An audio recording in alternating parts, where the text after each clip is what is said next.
Hi, and thank you for joining me for another edition of Rabbi Stein's PPE.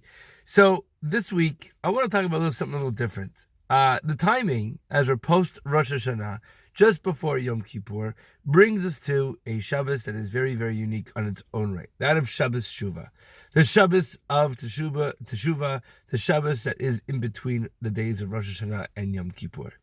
And as we celebrate the new year and we re-coordinate to reestablish Hashem as our king and do all the things that we always learn and know so much about Rosh Hashanah, I think there's a very important message that we can glean from these days. Many people almost always talk about change, trending words of change and empower yourself and be the change and make the change, all these things. But it's so difficult to actually be the change. So how can we be the change? And I think this is how Hashem actually establishes our year. We have Rosh Hashanah. We take upon ourselves many different Kabbalahs, many different tasks upon ourselves to actually become better and to improve.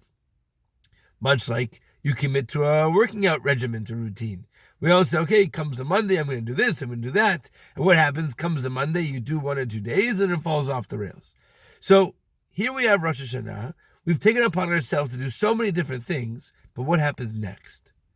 So I think the actual placement of all these days, whether it's Tashlich from Rosh Hashanah, then you have Shabbos Shuva, then you have Sukkot, then you have the mitzvah of Lulav and Esrog, and you have the mitzvah of the Sukkah itself, then you have Hoshana Rabbah, Simchas Torah, Shmini Atzeres, you name it, all of the holidays. If you want to be the change, put yourself in an environment where you're going to change.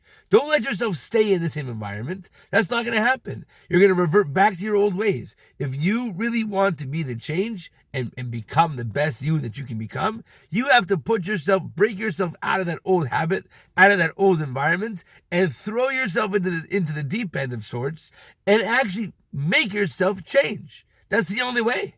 And the only way you're actually able to consistently remain changed and hanging on to these new Kabbalahs, these new tasks, is if you maintain some element of that new atmosphere with you at all times. So yes, we tend to bite off more than we can chew, but we're actually able to do that if we change our environment.